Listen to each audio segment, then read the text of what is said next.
ASMR review show. This is the closest thing I have to an Indiana Jones style hat. It's my old-timey, World War II fighter pilot hat. Yeah, because in today's video we're talking about Indiana Jones, specifically the new movie Indiana Jones and the Dial of Destiny. And we're going to talk about all the other ones because I just rewatched them in preparation for the new one. Yeah, so let's get the obvious off the bat. Did I like it? Overall, yes, but I had some problems with it. Did I like it more than Crystal Skull? Yes. Though, I've already seen the people come out of the woodwork to claim that Crystal Skull was actually great. Is it better than the original trilogy? No, that's where it's at least for me personally, but yeah, that's how it is. And for this video we have the Super Fuzz Blood Orange Pale by Elysian Brewing, because it's a very 60s aesthetic with all these peace signs with a description. So this movie takes place in the 60s, that's appropriate. And this beer I have because it's a quick side detail. I went and saw King Gizzard Incarnation at Remlinger Farms, and that was awesome. I was there for night 3, right up at the front. 20-minute her and I jam. Good chunk of Nonagon into the river. Lots of microtonal stuff. We got Hell and Converge and the new album Petro Draconic Apocalypse or Dawn of Eternal Night and Annihilation of Planet Earth and the Beginning of Merciless Damnation. Is a great album. So I had a lot of fun. And of course, whenever I go to Seattle, I gotta pick up some Elysian beer. Because they don't sell it in Canada anymore. Yeah. Kind of annoying. I really like the beer, but yeah, you can't get it here, so I gotta make effort to bring it across the border. Yeah. Yeah. Nice and hoppy and fuzzy. 60s psychedelic fuzz. Alright. Yeah. So, yeah, Dial of Destiny. It's gonna be a controversial one, of course. The internet being how it is, and the way it is these days, you can't just like a movie. You gotta either love it or hate it, right? And no matter what happens, everything is all Kathleen Kennedy's fault, right? Because she's the one in charge. It's all her fault now. I'm not going to, try to say that some of the decisions regarding certain properties hasn't been questionable. I just do find it funny that, Kathleen Kennedy was there working with Lucas and Spielberg through so many of their films from the 80s onwards. And then now she's in charge, and all of a sudden it's like she's like Satan who's ruining everything intentionally. Again, I'm not trying to say that everything she's done is perfect. I don't know how much control she has over stuff. I don't know what was her call and what wasn't her call. That's for other people to go into. It's just on the surface. It's funny that the person who was very much behind these guys and helping them out and working with them for such a long time now is the one that's somehow ruining everything. That just seems a little odd. And it's funny for me to watch old Spielberg or Lucas movies or just, see Kathleen Kennedy's name in the credits and joke, oh, she ruined this movie too, even if it's a good movie. But yeah, how's Dial of Destiny? Yeah, I like it, but there is a lot wrong with it, and there's a lot I wish was better, but there's a lot that could have been worse. So, yeah, make of that what you will. It sucks that that's the best I can hope for these days with some stuff, and there have been legacy sequels that have proved you can do better. Blade Runner 2049, Top Gun Maverick, very, very good legacy sequels. So where's Dial of Destiny? Well, yeah, it's not a bad legacy sequel. Some people will probably say it is. I guess you'll have to watch the movie and decide for yourself, right? I'm not going to make 20-minute videos based on some plot leak I read that confirms the movie will be horrible. I'm going to watch the movie and decide for myself, which is sadly something most people don't do much these these days. So yeah, if you are a person who didn't like this movie, I totally get it, and I'm not gonna try to fight and say that you're wrong for thinking that. I am gonna state my opinion and why I feel pretty, strongly about my opinion. But that's it, so, there's no need to give me some big, long-winded hate comment speech about how I'm wrong for enjoying a movie, right? Let's all play along nicely here, shall we? Again, might be asking a little too much. Asking a legacy sequel to be perfect is asking too much, and asking people on the internet to behave nicely is also asking too much. So yeah, the spoiler-free thoughts on the movie is, I like some elements of it, but I dislike some. What I mean by that is, every movie these days needs to be 3 hours, right? Like, the norm was 2 hours, and 2.5 was that's a long movie. Now, 2.5 is the norm, and 3 hours is kind of like the new 2.5. So this movie's 2.5, and it doesn't need to be. There's a lot of very overly long sequences, and my favorite movie, Space Odyssey, I know what it means to have an overly long, boring movie, okay? And it just sucks because the movie alternates between looking very good and looking very bad. Like, within the same sequence, we'll go from a pretty nicely shot practical set, or a shot that looks really good, and then it goes into some green screen, motion blur stuff that looks bad. And the fact that I've heard this movie reportedly cost $295 million to make, that's insane. Where did all that money go? Certainly didn't go to all the visual effects, that's for sure. So yeah, that's a little disappointing, right? But I'm not gonna be too much of a nitpicker on special effects, because I look at lots of old movies, like the old Indiana Jones movies. Not all of the effects in those movies have aged that well. Some of them hold up pretty great. Not all of them do, right? So, can I fault the movie for that? Well, yes, but also no, right? If the movie's still enjoyable, I can look past bad visual effects, right? Like Doctor Who, right? Doctor Who TV episodes, those don't have the greatest visual effects because it's like a TV show, right? But everyone loves Doctor Who, it's a beloved classic, right? So, I don't know, that's how I feel on that, right? Yeah, the CG stuff doesn't look great, but, it's not just like me going, CG bad.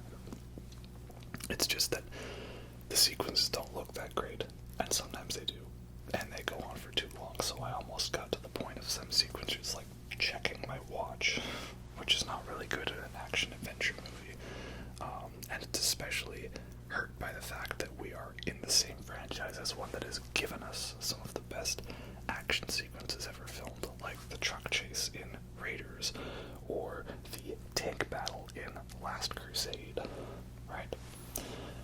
So I put it on par with the jungle sequence in Crystal Skull, though thankfully this doesn't go into so bad of imagery as Shia LaBeouf swinging with the monkeys. There's nothing that cringy. There's still some CGI animals here and there, but they're done more tastefully, shall we say. It feels less cartoony. I feel like the visual effects weren't trying to give a cartoon look, and this one is a little more violent to some extent than Crystal Skull. Not always. Crystal Skull has violent moments and gross bits, but they felt very cartoony because of the visual effects, and here it's a little more bloody here and there. So I like that. That's good. Still not as violent as Temple of Doom or Raiders, unfortunately, but oh well. Yeah. So, what can I say that is spoiler free? I mean, I like the opening sequence. It's a pretty fun flashback bit. It's well done. And there's a de-aged Harrison Ford, and he's okay. Better than Tron Legacy. Not as good as de-aged Nick Fury and Captain Marvel, or CGI face it's not as good as those, but it's decent. It is just distracting, though, that it's old Harrison Ford voice with young face. Like, oh well. Would have been really fun if they asked Anthony Ingruber to play a young Han Solo or a young Harrison Ford as Indiana Jones, who was also Han Solo. It would have been just like Age of Adeline, where they had him as a young Harrison Ford character. So I can't complain too much about that. And then yeah, there's action scenes throughout the movie, and they're like good, but they're not great. Sometimes they look good, sometimes they don't look good. That's how it is. Then there's the character of Helena, played by Phoebe Waller-Bridge, I think. I have to make sure I don't confuse this, because I'm probably going to sound like some out-of-touch person here, but okay, so there's a character on Friends named Phoebe, and there's a musician named Phoebe Bridgers, and now we have an actress who is Phoebe Waller-Bridge, right? Like, I feel like I'm in Everything Everywhere All at Once, you know, the one where there's the guy under the hat, and he controls people, Raccacoonie, right? Raccacoonie. Mom, don't you mean Ratatouille? Or Ratatouille, yes. That's how I feel right now. So Phoebe Waller-Bridge, singular, is Indy's goddaughter in this one. And again, it's a nice setup for a movie. There's an old grumpy guy past his prime who has someone who's not really his daughter, but it's kind of a surrogate daughter, and he has to accept a quest and go on the quest of adventure, and they're chased by that one guy from Logan. Why? Because this movie is basically Logan in that regard. Fitting that it's directed by James Mangold, who did Logan, and he's a pretty good director. And his direction's mostly pretty good. I don't get the same vibe I feel from like Marvel movies, where it's like the dialogue scenes are directed by a person and the action scenes are like handed off to just people. And hey, yeah, can you guys? I've got some other stuff I want to work on that I'm feeling more passionate on, you know, which is fair enough. That's how it is with a lot of this stuff, you know. It's they do one for the studios and one for them. It's usually how it is, right? So James Mangold did his one for him, which was Ford v Ferrari. Now he's got one for the studio, Dial of Destiny. Yeah, so it doesn't feel as much like they were handed off to somebody else, but there's still like a bit of that here and there, which is unfortunate. I won't spoil the third act of the movie, but many people will have an issue with it. For me, I kind of thought, well, I don't know, it is what it is, right? It's not too crazy or out there, at least for Indiana Jones, how I feel. Yeah. And it was pretty good, and I thought the movie was going to end one way, and I was going to be a little annoyed if it did, and then it didn't, and I liked the way it ended, but like, I've already seen online people don't like that, so I guess you're going to have to decide for yourself on that one, but I thought it was a good ending. And it is funny to see already the people coming out to say that Crystal Skull's not actually that bad, which again, you know, if you like Crystal Skull, that's good for you, man. I don't. And I rewatched it recently. It was the first time I had rewatched it since seeing it in theaters 15 years ago. And yeah, I basically felt the same way about it. I maybe had a greater appreciation for some of the set design and some of the good practical shots, but ultimately I didn't really improve my view on the movie for the most part. It was just kind of not interesting, you know. So yeah, that's some spoiler-free thoughts on Dial of Destiny. It's good. I really wish I could love it, but I don't love it. And there are some things that drag it down, but ultimately it is still what I would consider good, you know, solid 3 out of 5 on Letterboxd. Really wish we could get that Evangelion crossover that the movie teased at the beginning, if you know what I mean. Alright, now we're going to talk about all the other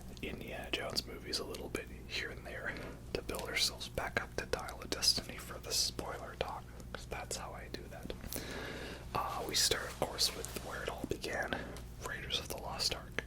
Raiders of the Lost Ark is not a perfect movie. It has many flaws, many things that are wrong with it, things I can complain about, many nitpicks here and there.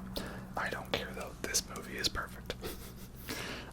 I'm not gonna come up with some hot take that this movie actually sucks. Raiders is awesome. Though it's funny because I actually didn't watch Raiders as much as a kid. I watched Temple of Doom more, which you'd think that being the hardcore violent one I would watch less, but we'll get to that one. But yeah, Raiders I watched and that like blew me away. Loved it so much as a kid, and I still do. It's still like one of the best action adventure movies ever out there.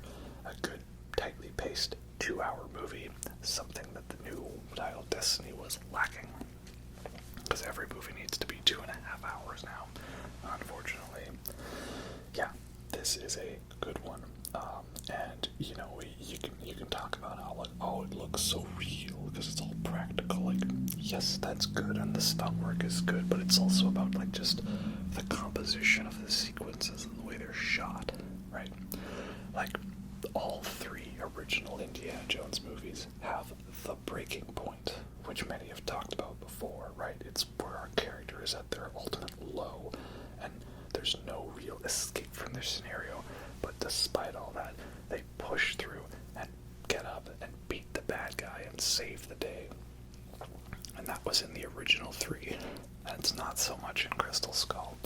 And unfortunately, it is not really in Dial of Destiny that much either. I was hoping for it, but it is not there, so that is a little disappointing. But I'm also grateful for the most part they didn't really like overplay Harrison Ford's age. Like, you know, he does some stunts and some stuff, but like it's not like, you know, they have him like go toe to toe with, you know, some super macho guy, right? He can't fight like he fights in Raiders, right? And he fights Pat Roach in Raiders, and it's great. He has the fight with him, and the dude gets like, you know, propellered by the plane, right? Just like Alien 3 in the year 752. Yeah. Getting killed by the propeller is always an Alien 3 reference for me, because that scene traumatized me as a kid. Yeah. So I love Raiders because it's a fun action-adventure movie, and it's tightly paced, and all the characters are great. And it's got great effects, and it's intense, and it just keeps going for a moment. There's never a dull moment. No sequence is too long. And it's never really gonna ever be topped. That's just how it is. Though it is interesting, the movie manages a rare feat in that the big action sequence is not the climax of the film. A lot of times with movies, you know, you have to have the big bit is the end of the film. And if the big bit is not at the end, a lot of times the movie kind of feels like it's just sort of, you know, puttering, you know, out of gas, just stumbling to the finish line. Best example I can think of for this is Solo, a Star Wars story. Because that movie has the Kessel Run sequence, which is great. You know, they're flying through space clouds, there's a Star Destroyer after them, they go near a black hole or something, and there's a big Cthulhu space monster, and the hyperdrive breaks at a funny moment. It's such a great sequence. And Phoebe Waller-Bridge is also part of that movie. Wow, what a coincidence. Yeah, that's a great sequence, and I love it.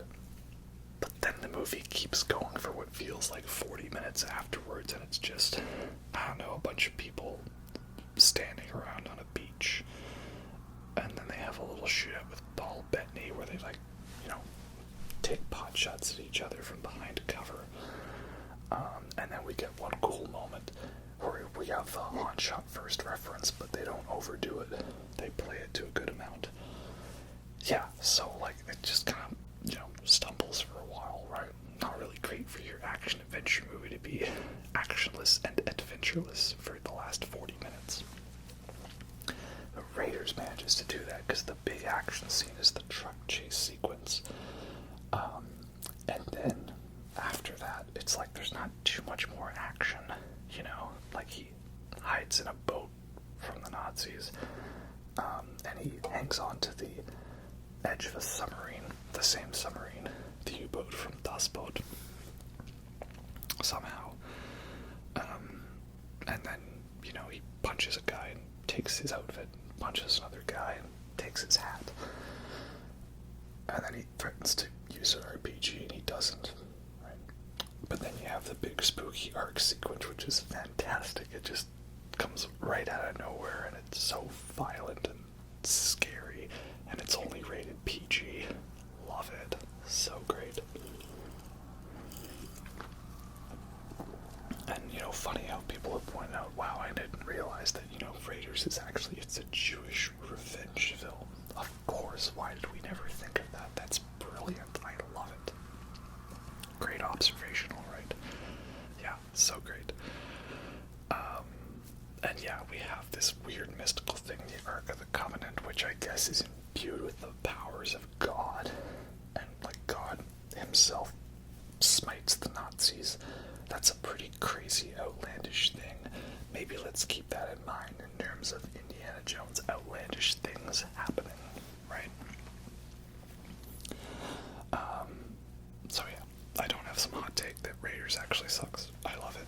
Most of my stuff would be repeats of what other people have said. And yeah, in this one, the main female character punches the main character in the face. Let's keep that in mind for later, shall we? And then we have Temple of Doom, which is actually a prequel according to the timeline. It doesn't really feel like a prequel, though, really, if you miss that opening bit that tells you when the film takes place. You wouldn't really know, right? But I guess it's a prequel. Go figure. Yeah, Temple of Doom was strangely the one that I watched the most as a kid.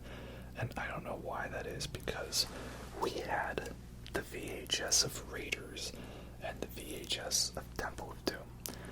And it's not like I was ever told I wasn't allowed to watch Raiders. At least I don't remember that. But, like, I was allowed to watch Temple of Doom as a kid. And I did. And I fast-forwarded through many parts as a kid that were too scary for me. Namely, that bit where they come across the weird altar with, like, the fingers on it. You know, the warning bit right before they get to Bangut Palace. And then, of course, you know, the Mortal Kombat, you know, the Okam Jiva sequence. Like, what was that? So I fast-forwarded through those bits, always, as a kid. And I wasn't a big fan of the dinner sequence either, you know. As a kid, I didn't like it because it was gross that they were eating monkey brains. As an adult, I don't like it because it's horribly racist that they're eating monkey brains, right? Like, yeah, some of the stuff in this film does not age. Like, there's stuff in Raiders that hasn't aged, like the implication that, like, Indy had this relationship with an underage girl, right? I was a child, I was in love. Not the greatest thing. But I don't know how old Indy was at that time. Also, side note, I love how, like, they talk about how that staff of Raw is like 5.5 feet or something like that, and it towers over Harrison Ford. Is he really that short? I don't know. Back to Temple of Doom. Yeah, there's a lot of violence in this movie. I watched this one more than Raiders as a kid, which I guess is why Raiders didn't scar me as much when we got to the big head explosion stuff, because I had already seen Mortal Kombat and dude getting crushed by rock crusher thing. So I was just kind of like, oh, it's violent. I know what's coming. This is gonna happen, I guess. Funny in retrospect. But yeah, I like Temple of Doom, but it's my least favorite of the original three, because it's got the most flaws or things I could nitpick or, you know, point out and stuff like that, but none of it ruins the movie. It's still a fun action-adventure movie, because I feel like Temple of Doom, it's had a weird cycle, right? It started off as, I guess, the one that most people hated, or didn't like, but I didn't know that, because as a kid, you just grow up and you watch the movies, you don't go on the internet and see what people have said about it. Then there was this revival of the talk about the hate on it, and I think that was due to Crystal Skull coming out. Everyone kind of went back and talked about how, oh yeah, Temple of Doom was the weakest one, wasn't it? Hopefully this new one's better. It wasn't. And now I've seen a revival in talking about the people who like Temple of Doom and love it because it's different than Raiders, and it was different than Last Crusade, right? And it's interesting because Temple of Doom was different than Raiders in terms of like the story and the beats and what happens, but it has a lot of similarities, you know. He fights a muscle guy played by Pat Roach. There's a big bad villain who gets killed by the artifact they were trying to find. Little details like that. But ultimately, Last Crusade went even further into the comparison to Raiders, right, by bringing back the Nazis. So we'll get to Last Crusade, but to finish up on Temple of Doom, it's fun. It's not perfect. It definitely has one of the most they should be dead moments with the life preserver out of the plane. It's a cool shot, but you know, it's got effects that don't hold up. Lots of green screen that isn't the greatest. But again, this is what I mean. You know, can I fault bad effects in the new one when the old one has bad effects? Like, you know, like I want better effects, don't get me wrong, and I probably should point out bad effects so people learn from it, but also it's not a deal breaker for me. No. Yeah. So, it's my least favorite of the three, but it's the one I grew up watching the most. Yeah. Anyway, Last Crusade. Indiana Jones and the Last Crusade. My favorite Indiana Jones movie. Yeah, you heard me. I said it. There are two kinds of people in the world. Those who prefer Raiders and those who prefer Last Crusade. I'm the one that prefers Last Crusade. Why? Well, Junior. Oh, it was Century Ming Dynasty. It's a replica. Oh, Sean Connery. Rest in peace, my man, who is not that great of a man for certain reasons, but, you know, we like his movies. Oh, you shall be honored with many poor impersonations of your voice. Yeah, Last Crusade. It's an interesting third movie because I feel like there's a set of trilogies sometimes where the third one in the franchise is like we had the first one and it was a hit and it was great and people liked it, and then we have the second one where we do something a little different. We mix it up a bit, messing with the set dressing, and then that doesn't always pan out for some people. So we go to the third one, and then in that one we now dial it back a bit, and we make it more like the first one, right? So obviously, best example of this, original Star Wars trilogy, we had A New Hope, which was like the Death Star and all that. Then we had Empire that was doing weird stuff like hanging out on Dagobah and family drama. And then Return of the Jedi was like, okay, don't worry, we're going back to Death Stars and planet-killing lasers, right? We realized the formula that wasn't ever officially established because it was only one movie, but now we're establishing that that's the formula, right? And sometimes the third movie coming back to redo the first movie is a good thing. So I love Return of the Jedi. Not the most popular opinion, but I love it. And then also in this case, Last Crusade, we went back to, okay, Indy goes on a quest, then he goes back to teaching, and all of his students love him, and he gets sent on a quest to find a religious artifact to make sure that he gets it before the Nazis get it, right? Just like Raiders. And then you have, the Star Wars sequel trilogy, right? Where Rise of Skywalker decided, hey, you know what, people didn't like Last Jedi, let's just go back and redo Force Awakens and make it about planet-killing lasers and forget everything that happened in that second one. Only that was one that was not good, because I did not like Rise of Skywalker at all. But I digress. Yeah. So, still waiting on the whole Last Jedi secretly brilliant crowd to arise. They're out there, and they're coming for you. It's gonna happen. Trust me. It happened with the Star Wars prequels. It's gonna happen with the sequels. I'm calling it. Yeah. So Last Crusade is a redo of Raiders in many plot elements, but for me, it's like a million times better. I know some people, just the fact that it has Nazis as the bad guys and a similar setup is enough to make them automatically dislike it and call it derivative of Raiders. But no, for me, this is like remaking that movie, but like 100 times better. Sometimes I think to myself that I put Raiders and Last Crusade on the same level, and then I watch Last Crusade and I remember why it's actually so much more for me. It is insane to me the amount of stuff that happens in Last Crusade, and it still fits into a 2-hour time slot, give or take a few minutes, and it doesn't feel rushed at all. Like, in Last Crusade alone, we have a car and a horse chase, a train sequence. All the best movies have train sequences. And we have a boat chase, and like rats and Crusader Knights, and the tank battle, and the Grail tests, and a Zeppelin bit, and a fight on the Zeppelin, and a fight and an escape from a burning castle on the Austrian-German border, and we have a motorcycle chase, and I didn't even talk about how he goes and invades Berlin and has a meeting with Hitler and gets a book signed by him. Yeah, and then there's the father-son bonding bit, and Sala's back, and Marcus Brody is back, right?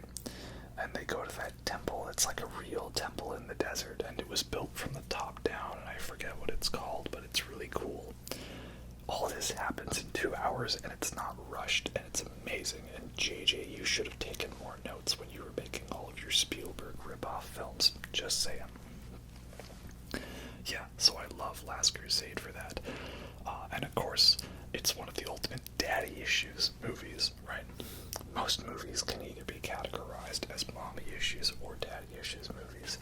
And Last Crusade is one of the best daddy issues movies that there ever was, right? It's good old Han Solo and James Bond teaming up to punch Nazis in the face. And you know what? That's one thing I could say that's really positive to me about Dial of Destiny, right? It's a movie comes out in 2023, and it is got the unshakable fact that it is okay to punch Nazis in the face, right? I was worried that that was a relic of a bygone era, something we did in the past, but nowadays we have to, maybe listen to the intelligent things they have to say and respect everyone's right to free speech, because if you stop the Nazis from talking, then you're just as bad as them, and that's not very nice. That's kind of mean. But it's okay, because there's a new movie out that says, no, it actually is still a-okay to do that. Very good, very good. And also, they weren't afraid to put swastikas in the movie. Normally these days, they just, sub it out for the Iron Cross, which kind of sucks, because the Iron Cross in and of itself is not a Nazi symbol. But for some people it is, but it isn't. And by just making it the Nazi symbol, you just make it that. You turn it into what it is. It's a self-fulfilling prophecy. No, this movie's unafraid to do that, so that's good. Very good indeed. Yep. Great movie. He kills 3 Nazis with 1 bullet. The Don't Call Me Junior submachine gun. Awesome stuff, right? And yeah, the dynamic with Indiana Jones and Sean Connery is great. So fun to see him get humbled. It's also fun for a 1989 movie to actually be very PC to modern standards, in that, he has to reveal to Sean Connery not to dead name him, right? His name is not Junior, it's Indiana. That's his given name. He gave it to himself, like Lady Bird. Yeah. So I have a lot of fun with Last Crusade. It's a good balance of being like dark and gritty and serious like Raiders, but having enough of that funny slapstick strange silliness that Temple of Doom had, you know. You could tell the violence was a bit different because of the whole controversy around the Temple of Doom rating. It was one of the first movies that led to the creation of the PG-13 rating because it was not violent enough to be rated R, so therefore it was PG. A PG movie where the dude gets his heart ripped out, right? Mortal Kombat. So side note, did he actually rip the dude's heart out? Like, or was he like using magic to make everyone think he did? Because like, the thing just closes up on itself. I remember as a kid thinking that's something your body could do. That's not how it works, right? And then like later on he doesn't rip Willie's heart out. He just like makes it look like he did. So is it that the first time we were seeing what they thought they saw, but like they see that, and the second time this movie makes no sense, but it's fun still. I'll give it a pass. And Last Crusade's fun too. And it's still violent, but like the violence is not as insane or over the top, but it's still pretty gritty, right? Like I think, like one scene I use as an example, there's a bit in Last Crusade where one of the Nazis gets thrown under the tank treads. And it's, you know, it's a gruesome scene. But if that was in Raiders or Temple of Doom, there would have been like more of a bump, or we would have like seen a body get run over, or there would have been like blood on the tracks in an aftershot, right? Here it just happens and the sequence is over, so it is not as violent as the first two, but it still is violent, right? So it's a good balance. And again, Last Crusade manages to have an ending that's not just action and explosions. The big action set piece of the movie is the tank battle, of course. It's great, it's amazing, it's so well shot, well edited, and again, it's got the breaking point where he's trapped to the side of the tank, he's gonna get crushed, and you know, all hope is lost, but he manages to pull himself back up on the tank and punches the bad guy, and the theme kicks in, and it's awesome, right? Like the tank with the truck battle in 1, like the fight on the bridge and with the rock crusher in 2, and then in 3 with the tank battle. Very great. But yeah, the end of the movie is just doing a couple of tests, which, you know, maybe on analysis don't make a whole lot of sense. Like, I don't know, I feel like whoever built those traps has some, like, sick From Software Dark Souls level of sadistic humor in them. You know, like, the first step is kneel, but also do a dodge roll, right? Like, that second saw is to, like, kill you the first time to make you go, what? I was supposed to do that? And then the whole, you know, you have to step on the letters to spell Jehovah, but, like, apparently, like, holding on to the other letters that are not part of it's okay. You just have to not step on them. I don't know. And then there's the leap of faith, which is not really a leap of faith, it's a step of faith. And it's just that the bridge is painted to make it look like there's no bridge. Very cool shot. Probably wouldn't fade that well in real life, but you know what, I'll give it a pass for being a cool effect, right? Yeah. And it's also heartwarming to see, you know, a guy and his dad bond over having slept with the same woman. That's nice.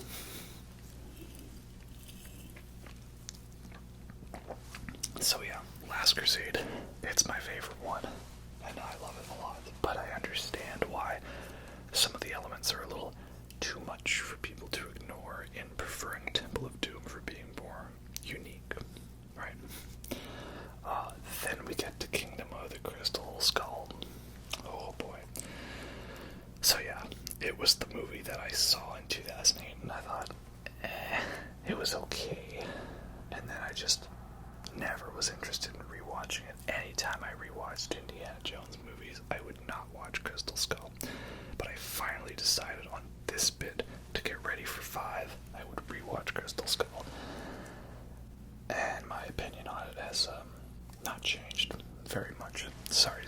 know that this film has its fans out there, and I'm sure we'll be hearing a lot more from them in the next coming weeks as, Indy 5 gets a more wide release. People will go and say, you know what, Crystal Skull was actually good, it was actually better. And I don't agree with that. I do prefer Dial of Destiny to Crystal Skull. Why? Again, there's a lot of bad CG. That's not the worst thing about it, it's the way it's used, like the prairie dogs or the gophers or whatever. Why are there so many of them? Why do they do the whole Jawa thing where like they turn and like see the pod racer going by, Montini? Like, why? And the nuclear fridge scene. Oh god. Again, maybe it's possible, maybe, but like, why is it that the fridge is sent flying away from the explosion and like nothing else? And like that thing like tumbles through the air and like smashes into the ground a bunch, and he just like pops out of it like he's fine. Like, I'm sure he'd be a little more rattled from that. Like, that's a lot of plot armor. But it's a pretty accurate nuclear explosion. And the scene leading up to it with him running through like the test town, like it's something out of Fallout. That's pretty cool, so I'll give it that. Yeah, whenever there's good practical stunts happening in the movie, it looks great, because Spielberg's a great director. But sometimes it just gets into that, over-reliance on, grainy, low-res, motion-blurred CG for a lot of the big moments, which is something Dial of Destiny does as well, unfortunately. And I'm wondering if that was like a COVID production thing, like maybe they were really limited on what they could do. I don't know. But like John Wick 4 was made at the same time, and that movie looks great, and even when there is lots of CG stuff, it's done for like backgrounds, and maybe you can tell like, oh, I think there's some green screen there, but it still looks great, and you're so into the moment following the action that you don't care, right? Yeah, so there's that, and then it's the plot about the aliens. Again, aliens / interdimensional beings, not the worst thing that they could do with it, right? And a lot of it is based on some real history and ideas about there being crystal skulls.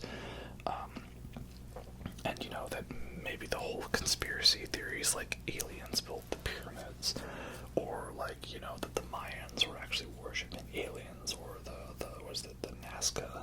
Nazca lines in Peru, the images the gods could see, right? Like Close Encounters of the Third Kind above. That's pretty cool. Those are all good ideas. It's just, the movie's kind of boring for me. At least, like, we have the intro sequence, which is decent. It sucks that it's not, like every other film where there's kind of like a secondary quest going on at the same time, artifacts that don't relate to the plot, that kind of sucks. But there's some fun moments to it.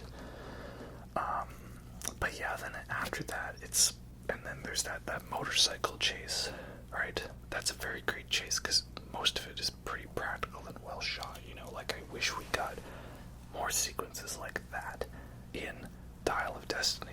Unfortunately, we don't, right?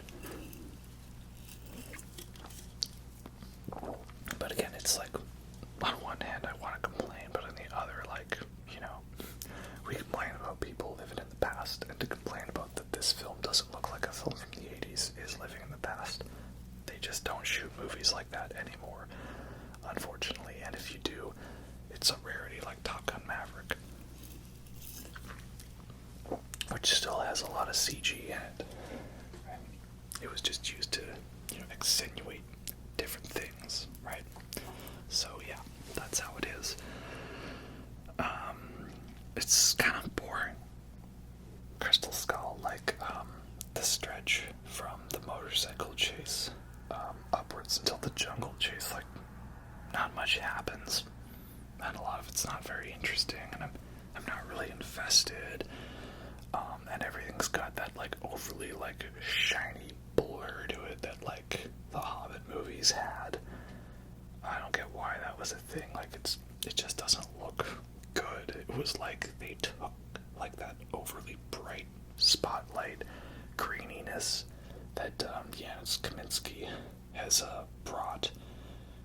Is how you say his name? Janusz Kaminski, right? The cinematographer who's worked with Spielberg on a lot of his movies. He's a good cinematographer. There's a lot of great movies he's shot.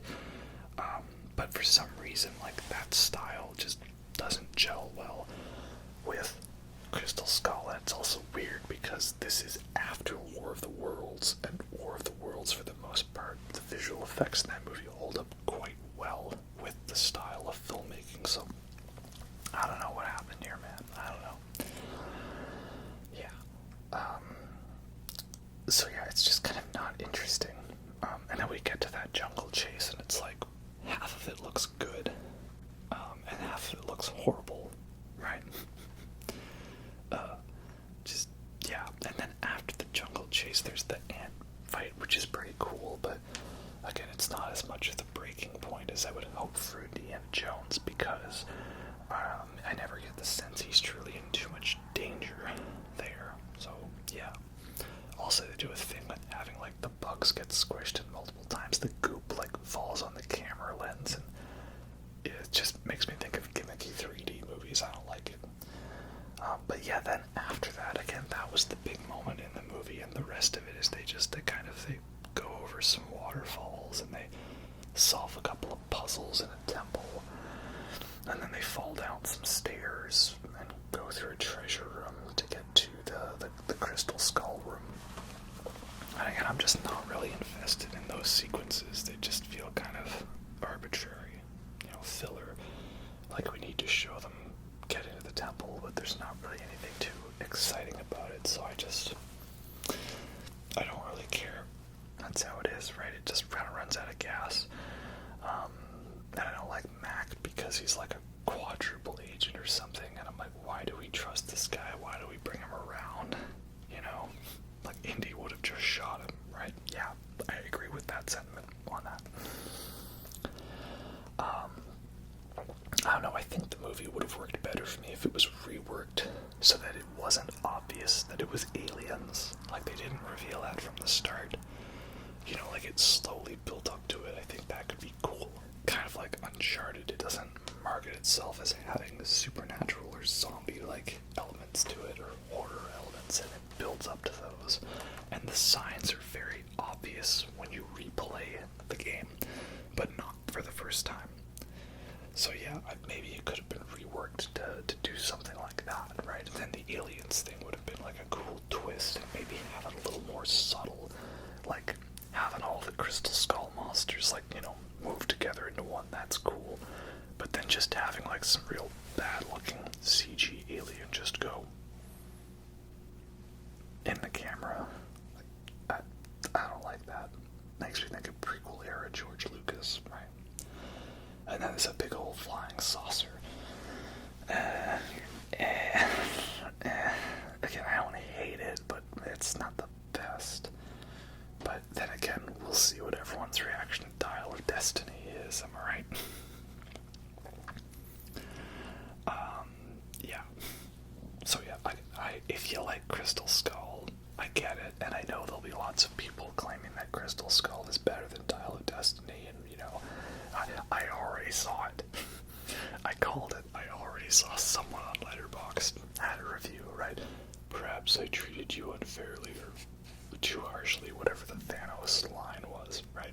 The mean Thanos. I knew it. I knew people were gonna do that. Just call me Nostradamus. But yeah, so yeah, ultimately the ranking of the original, it's like Last Crusade's up here, and Raiders is there, and Temple of Doom's a little bit below, and then Crystal Skull's definitely below that. That's the only one I would say I don't enjoy, right? Yeah, and then that brings us to now, finally, the new one, Dial of Destiny. Let's talk spoilers. Are you ready, kids? Aye, aye, Captain. I can't hear you. Aye, aye, Captain. Oh, who time travels back to ancient, what is it, Greece, Archimedes, Persian, Syracuse. Time travel, yes.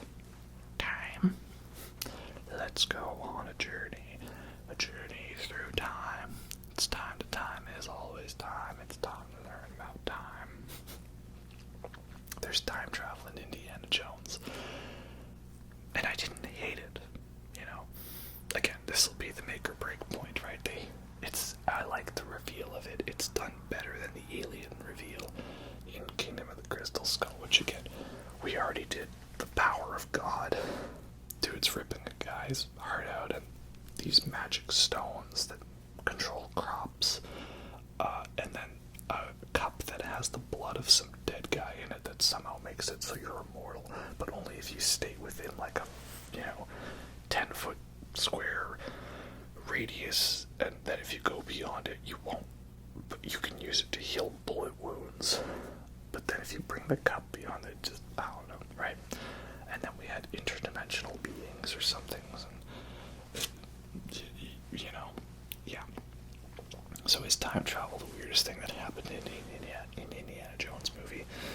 No, I don't think it's the weirdest thing that's happened. But some people might find it too goofy for them. So, that'll be a decision for you to make. I had heard the rumors that that's what was going to be the thing, and it actually was accurate. What do you know? Yeah, and now here's the funny thing that I see a lot of people complaining about. They're complaining that Mutt Williams, Shia LaBeouf's character, the actual cannibal and actual, assaulter apparently, they're complaining that he is killed off screen between movies in a line of dialogue. Isn't this the guy like we all hated on in Crystal Skull? Like, we hated him in Transformers, and then we hated him in this one, right? Like, that was the thing. We loved to hate Shia LaBeouf in the late 2000s movies, and then there was kind of that bit where, people kept making fun of him, and there was the I'm Not Famous thing, which was just a Marina Abramovich reference, but, if you're not into, like, performance art, you wouldn't know that. And then there was that funny, Shia LaBeouf video, which was pretty hilarious, but then it turns out he actually was an actual cannibal. Shia surprise. And so now we're all of a sudden, we're saying we like the guy again. What kind of up and down nonsense is this? Like, we all talked about how we didn't like him, so in the next movie, they wrote him out of the movie, right? And now we're all sad that happened. What?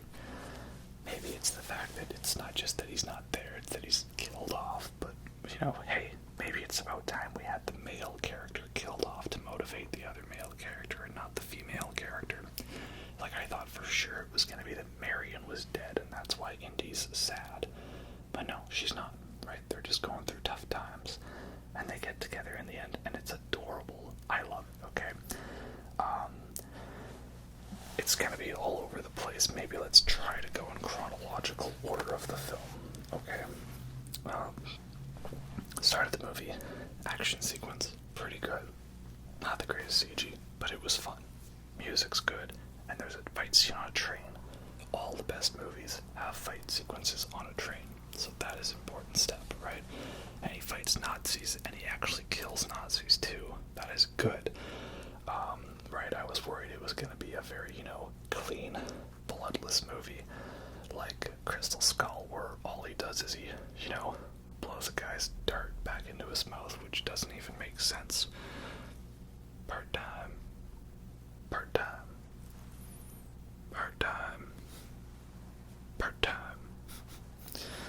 I guess he punches a dude into a bunch of fire ants. Well, we can count that too, right? But yeah, no, here there's like Indy straight up murdering dudes. Awesome, yay. And then Mads Mikkelsen takes like a train, or he takes like a water pipe to the face on a train, and he doesn't die. Not the greatest. I was kind of hoping maybe he had a couple more facial deformities from that, like Red Skull style or Two-Face style. But, they didn't want to mess up Mads Mikkelsen's pretty face, which is okay, because I don't want to mess up his pretty face either.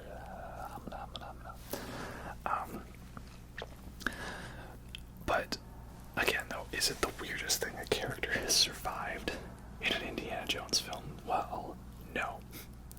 That's how I view it. Like, the stuff that happens in this film, is it any weirder or stranger or not gooder than things in the other movies?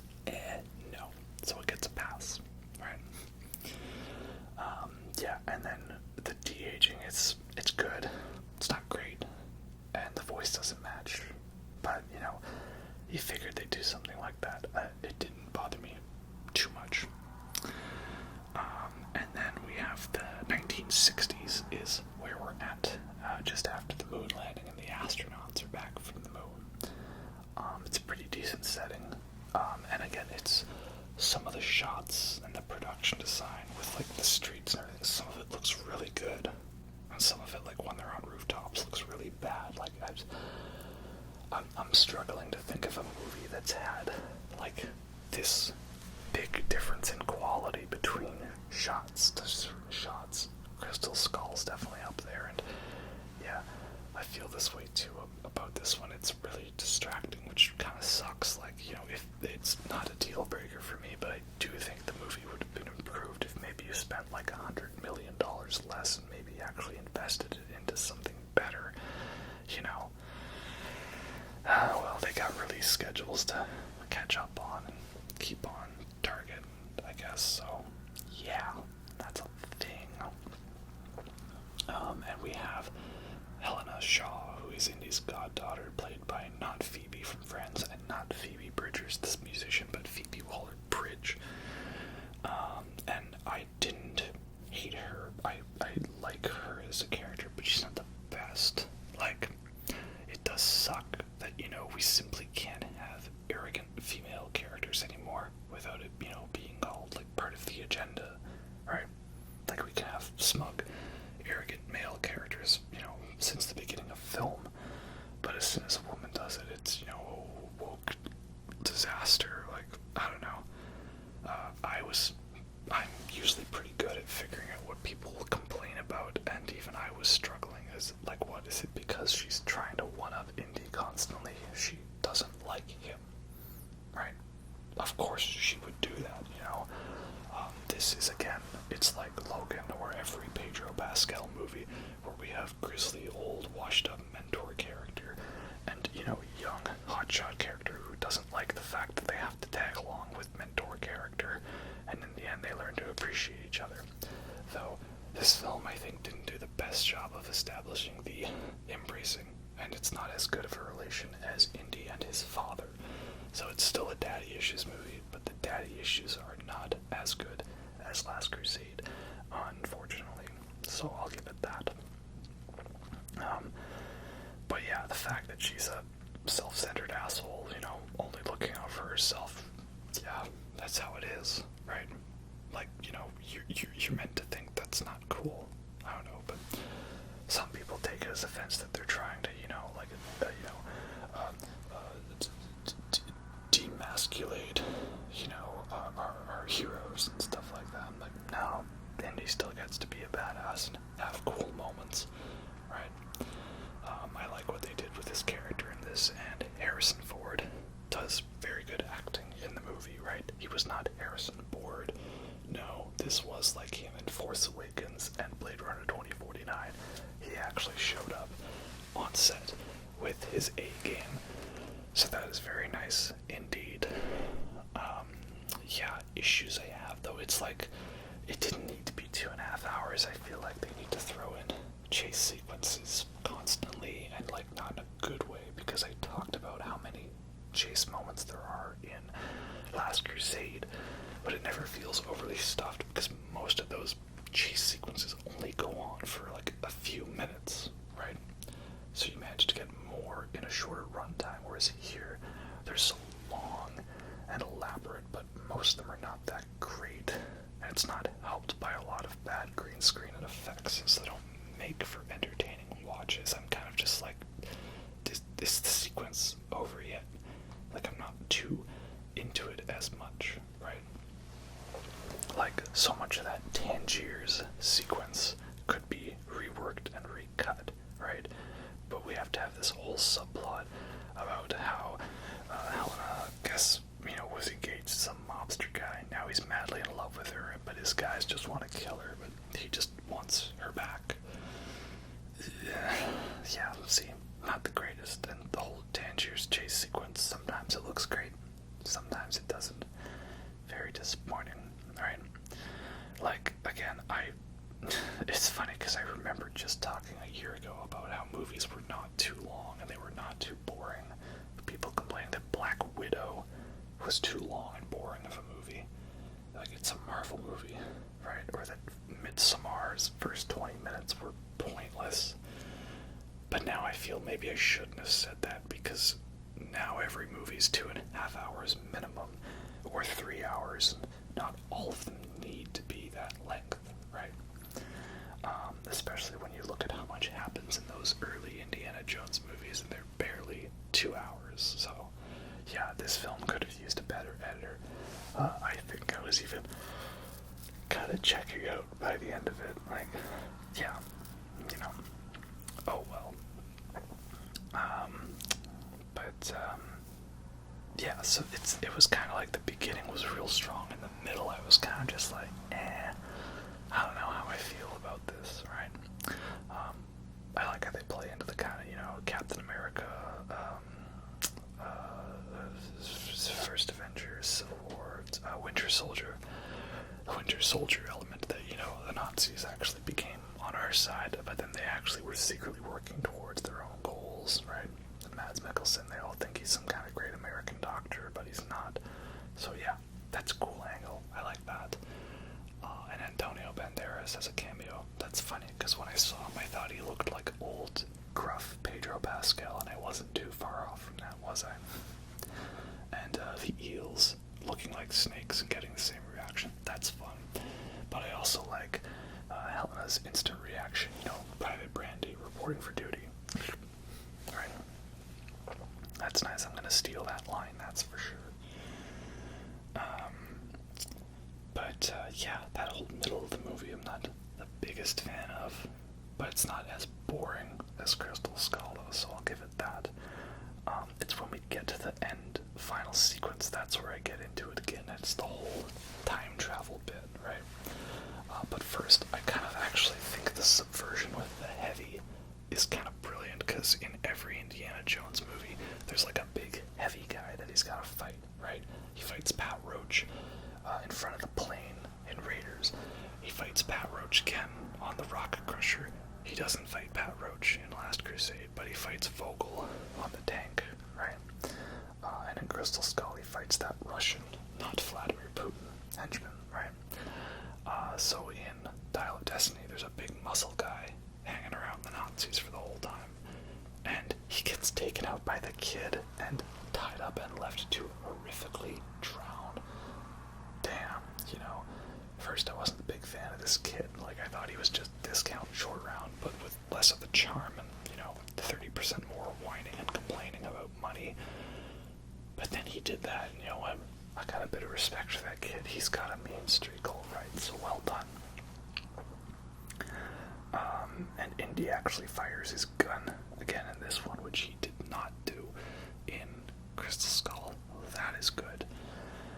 And I forgot to mention the Evangelion reference with the Lance of Longinus, or Longinus, depending on which pronunciation it is.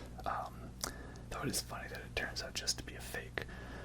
But that's based on this idea that Hitler wanted the real Lance of Longinus. And that was a point in Hellboy, right? And then also, it's an Evangelion reference. That's what my review is. Evangelion crossover when, right?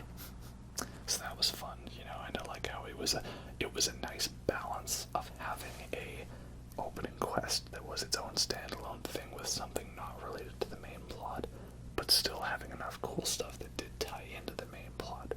So that was a pretty cool sequence for being able to hit all those points properly. I liked that. But yeah, the time travel bit, right? Once again, more Uncharted imagery with, catching up to a plane as it's taking off. And yeah, I don't hate this. I think it's fun.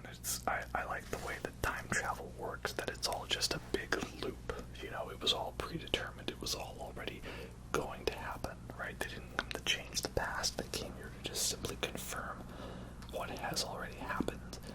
So that's fun. Yeah, so I don't know, like, we've had aliens, we've had the power of God, magically alien powers, magic stones. Is time travel really too far-fetched? I don't know. Maybe it would have been cooler if there was, like, an artifact this somehow did open time, but it's also kind of interesting that this thing just simply points you to where the fissure in time is, and why is there a fissure in time? Magic stuff, but again, we've already established that God exists in this universe, and that Jesus' blood is magical because he's got a special type of white blood called white blood, like the white blood that Raiden has in his white blood in Metal Gear Solid 4. Yeah.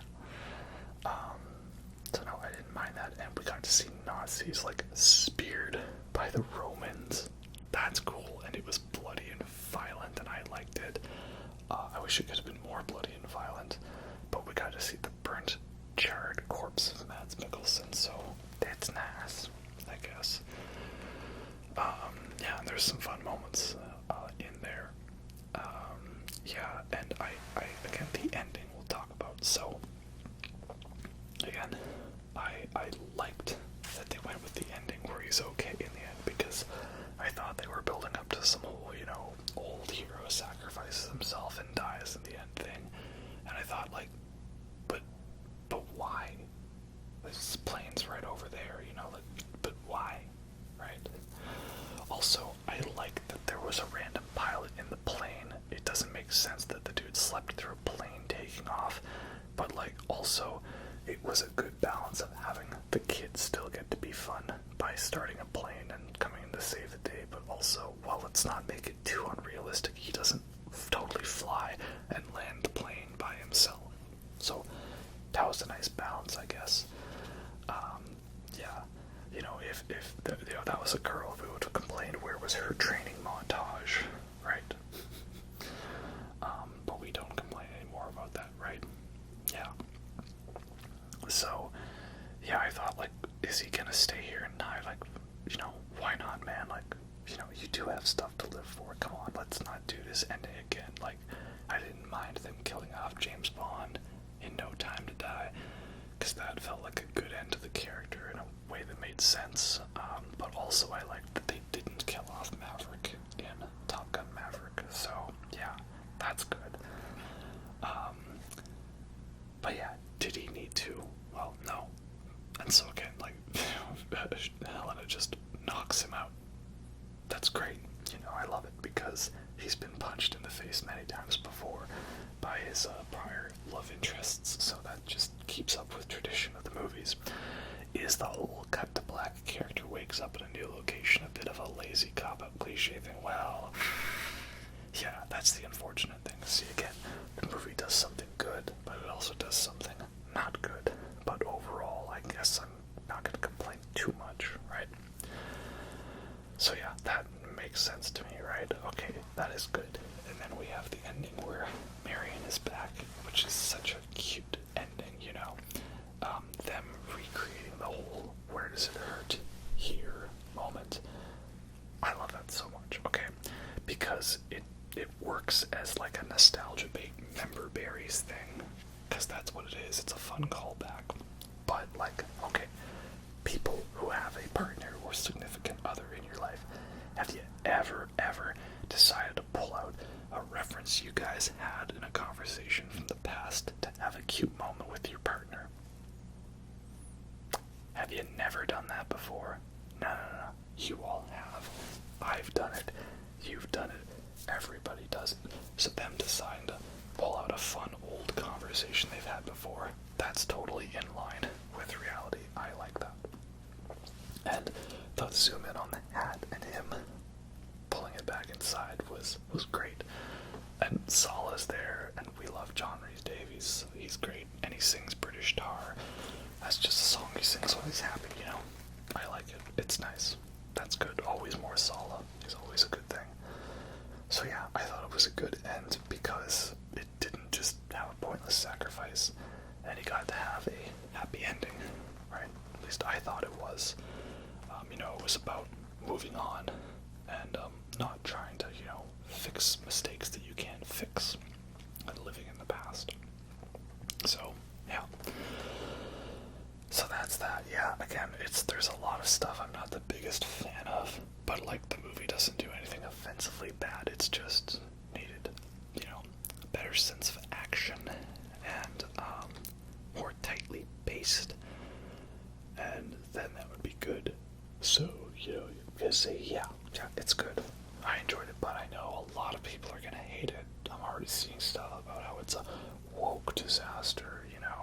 because feminism has ruined Hollywood, right?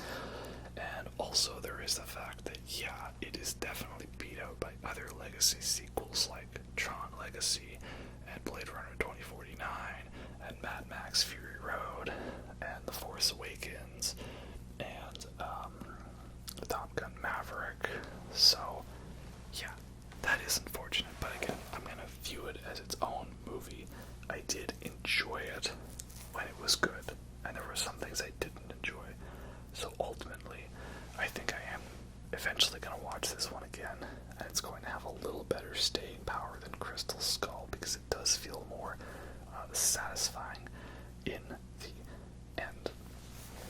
Yeah, that's my Indiana Jones movies and reviews and all that. So yeah, did you see Dial of Destiny?